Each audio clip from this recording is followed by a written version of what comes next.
이번 시간에는 지난 시간에 이어서 예수님의 제자들에 의해서 희년이 어떻게 성취되었는가를 알아보도록 하겠습니다.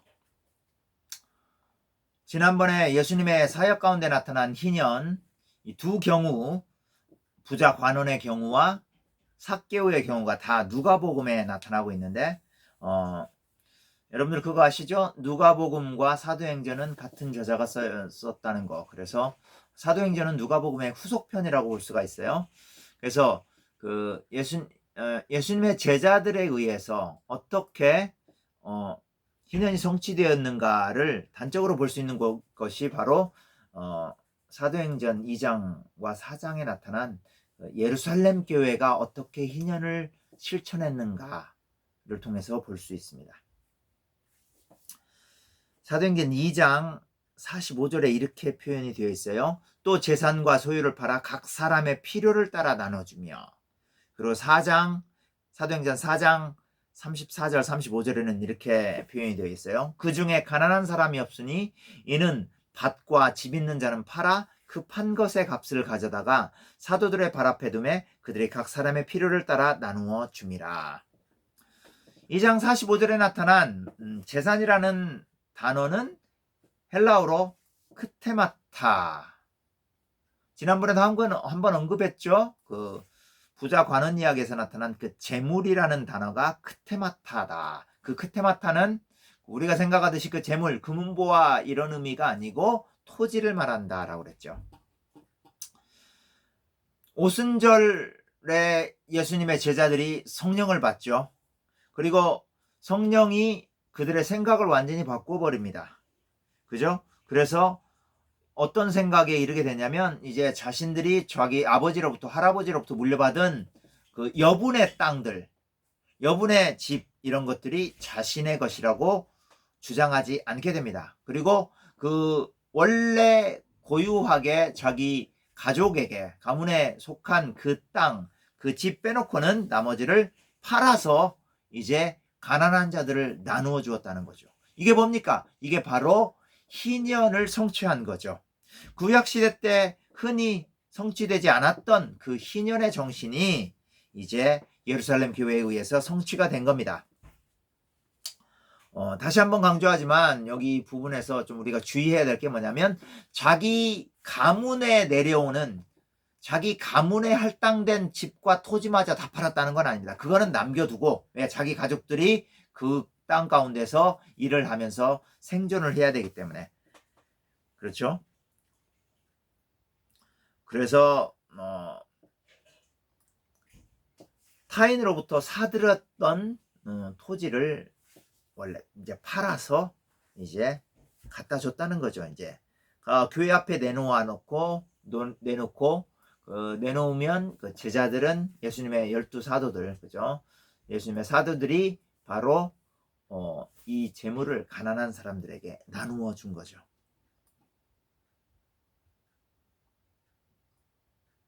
이게 바로 예수님의 제자들을 통해서 희년이 성취된 모습을 보여주는 겁니다. 그래서 이제 가난한 사람들이 예루살렘 교회에 많이 있을 거 아니에요? 그렇죠? 그 가난한 사람들이 혜택을 보게 되는 거죠. 예루살렘 교회 안에 있는 그 부자들, 토지를 많이 소유하고 있는 사람들이 그것을 알고 그것이 희년법을 토지를 많이 소유하고 있는 것 자체가 희년법을 어기는 거구나, 예수님의 명령을 어기는 거구나라는 것들을 깨닫게 되고선 이제는 그것들을 팔아다가 그 판 돈을 사도들 앞에 내어놓으면 사도들이 이 필요에 따라서 나눠줬다는 거죠. 이런 방식으로 예루살렘에 있는 가난한 사람들이 구제를 받게 되고 가난에서 벗어날 수 있게 되었던 거죠. 그래서 놀라운 거죠. 이제 예루살렘 공동체 안에 이제 하나님의 경제적인 정의가 이루어지게 되는 겁니다. 정의와 공의가. 두 번째 모습은 바로 바울이 또 예루살렘 교회를 위해서 모금을 하는 가정, 이런 경우에 희년이 성취된 것을 볼 수 있습니다. 여러 군데 나와 있는데요. 오늘 볼 부분은 이제 고린도후서 8장 1절에서 5절까지도 나오고요. 로마서 15장 25절에서 26절까지에도 나옵니다. 잠깐 로마서 15장 25절에서 26절을 잠깐 보도록 하겠습니다. 제가 읽겠습니다. 그러나 이제는 내가 성도를 섬기는 일로 예루살렘에 가노니 이는 마케도니아와 아가야 사람들이 예루살렘 성도 중 가난한 자들을 위하여 기쁘게 얼마를 연보하였음이라. 마케도니아는 그리스 북부 지방이죠. 아가야는 그리스 남부 지방에 있고, 여기는 당연히 그리스 지방이니까 이방 교회들이 있는 곳이죠. 그런데 보세요. 그 이방인으로 이루어진 교회가 예루살렘 유대인 교회를 돕는다는 거예요. 이것 자체가 바로 희년의 정신을 성취하는 거겠죠. 자, 우리가 희년 때 배웠죠. 그 종을 구속하는, 종 부르기를 하는 방법 중에서 그 이방인 주인에게 팔린 종을 무르는 방법, 이런 게 나오죠. 여기에는 이제 오히려 반대로 그 이방인들이 적극적으로 가난해진 유대인들을 돕는다는 겁니다. 너무나 놀라운 거죠. 사실은 이 그리스, 마케도니아나 아가야에 있는 교인들은 예루살렘 교인들을 전혀 알 수가 없어요, 원래. 다만 무엇을 통해서 알았냐면 바울이 가끔씩 예루살렘 교회에 대해서 얘기를 했겠죠. 그리고 예루살렘 교회가 복음의 원조잖아요. 그렇죠?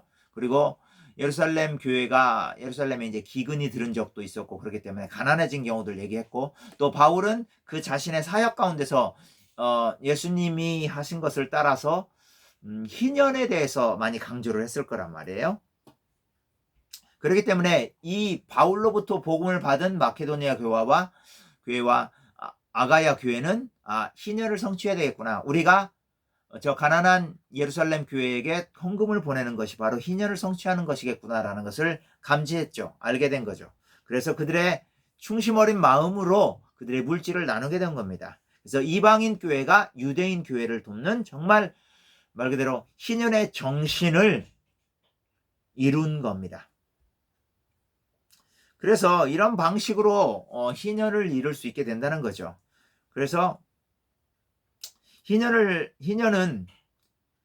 실천은 바로 신약교회가 그리스도의 사랑을 실천하는 법인 거죠. 그래서 실천의 여부는, 희년을 실천하는 것의 여부가 바로 예수님을 진정으로 따르는 것과 하나님 나라에 들어갈 척도가 되는 굉장히 중요한 계명이 되었던 겁니다.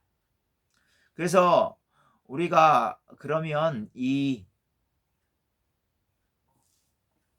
희년을 어떻게 21세기 자본주의 시대 때 적용하며 살아갈 것인가? 굉장히 사실은 이 희년을 적용할 수 있는 부분이 굉장히 많아요. 사실은 굉장히 광범위하고. 보세요, 여러분들, 이 희년의 이 강의를 듣는 분, 어떤 분은 회사의 소유주일 것이고, 그러니까 자기 기업, 자기 비즈니스를 하시는 분이 있고, 어떤 사람은 직원일 것이고요, 또 어떤 사람은 또 공무원일 것이고요. 다양한 형태죠. 일단 나 자신이 비즈니스 오너라고 해봅시다. 저기 중소기업이라든가 심지어 이제 대기업의 이제 뭐 CEO라든가 리더급이다 생각을 해보세요. 그러면 지금 예를 들어서 지금 우리 한국 사회나 자본주의, 미국이나 이런 데 보면 사실은 크리스찬들이 주일날 와서 예배를 드리는 모습과 월요일날부터 금요일날까지 혹은 월요일날부터 토요일날까지 기업을 하는 이런 것들이 굉장히 다른 형태로 이루어지는 경우가 많습니다. 주일날은 예배는 경건하게 드리는 것 같은데 월요일날부터 토요일날까지 비즈니스를 할 때는 전혀 기독교 정신으로, 희년의 정신을 가지고 하지 못할 때가 많죠. 심지어 사실은 여러분들이 잘 알고 있잖아요. 옛날에 그런 그 모 회사의 그 회장이 사실 자기가 크리스찬인 거를 사람들이 많이 알죠. 그럼에도 불구하고 자기에겐 사실은 이 희년의 정신을 실천한다면 사실은 어떤 그 기업 자체가 기독교 기업이기 때문에 선교율을 선교지에다가 얼마나 보내고 안 보내고, 이것은 사실은 두 번째예요. 그거보다 더 중요한 게 뭐냐면 희년의 법을 따라서 예수님의 정신을 따라서 기업을 운영하는 거죠. 그래서 예를 들어서 이제 계약직을 이제 정규직으로 전환시켜주는 이런 문제, 이런 것들이 사실은 더 절실하고 더 중요한 부분이라고 볼 수가 있습니다. 이것이 바로 희년법을 실천하는 거죠. 만약에 정규직으로 전환될 사람들, 이 계약직에 있는 사람들을 정규직으로 전환시켜주지 않고 그 돈을 전략해서 만약에 선교지를 보낸다, 뭐 선교지에 학교를 세운다, 병원을 세운다, 이렇게 하는 것은 사실은 전혀 성경적인 원리에 맞지 않는 겁니다. 그래서 1차적으로 중요한 건 이제 우리가 여러분들 자신이 기업의 사장이라고 보세요. 그러면 여러분들의 기업을 어떻게 성경적인 희년의 원리법으로 이끌어갈 것인가, 경영할 것인가, 이것이 중요한 겁니다. 그래서 그 법을 모든 분야에서 적용하려고 노력을 해야 돼요. 그 기업 내에 있는 사람들. 그냥 보세요. 지금 대한민국에도 그러고 굉장히 많은, 특별히 우리나라에 많이 그런데 수많은 계약직의 사람들이 있잖아요. 그죠? 특히나 이제 뭐 코로나로 인해서 너무나 많은 사람들이 해고당하고 있고 어려운 가운데 있는데, 계약직이라는 것은 어떻게 보면 소작농과 똑같아요. 소작농은 자기의 땅이 없는 사람들이지 않습니까? 그렇죠? 그러니까 삶이 사실은 불안해요. 소작농은 누군가가 고엘로부터 그러니까 자기 친족이 자기를 다시 자기 돈을 지불하고 자기 땅을 다시 사서 돌려줘야 돼요. 계약직은 마찬가지로 계약직은 계약 상태로만 한다는 것은 굉장히 불안한 일이에요. 그래서 그 회사가 원래 예를 들어서 2년 동안은 계약직이고 3년부터는 정규직으로 해주기로 했다. 물론 이제 그것도 일의 성과를 보기도 하고 이런 부분들은 당연히 필요하다고 봐요. 그러나 그런 약속들이 있다고 한다면 실제적으로 그렇게 그런 약속들을 이행을 해야 되죠. 그래서 보다 안전하게 보호를 해줘야 되고. 그리고 요즘 뉴스에 보면 뭐 산업재해 이런 부분에 있어서 굉장히 그 회사에서 책임지지 않으려는 모습들이 굉장히 강하죠. 특별히 우리나라가 이런 부분에 대해서 굉장히 기업 부분에 있어서 사회복지가 굉장히 약한데, 이거는 이제 기업인들의 모럴, 도덕적 양심의 문제인 거죠.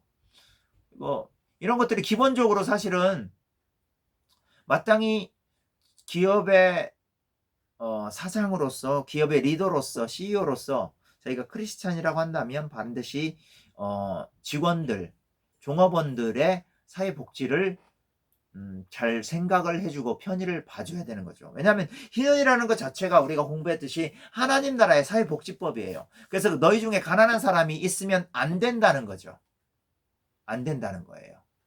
그래서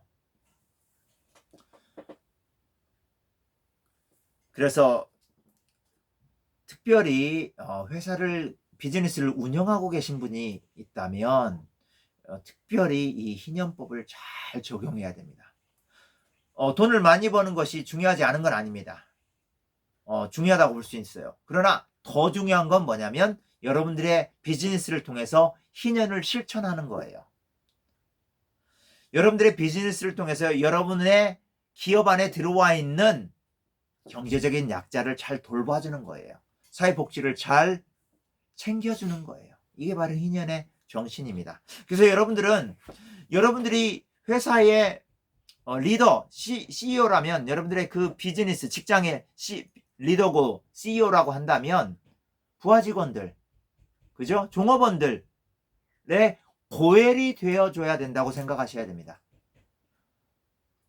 그래서 이 고엘 정신을 잘 발휘해서 기업을 운영할 때 여러분 그것 자체가 하나님의 나라의 일이 되는 겁니다. 그럴 때 하나님이 굉장히 기뻐하시는 일을 하는 겁니다. 만약에 이런 것들을 하지 않는다면, 그러지 않고 여러분들의 직장 가운데 있는 종업원들의 가난한, 연약한, 경제적으로 약자인 그런 종업원들을 돌보지 않고 예를 들어서 나는 선교비를 더 보내리라, 나는 더 11조를 많이 내리라, 이렇게 생각한다면 이것은 벌써 처음부터 생각이 잘못된 겁니다.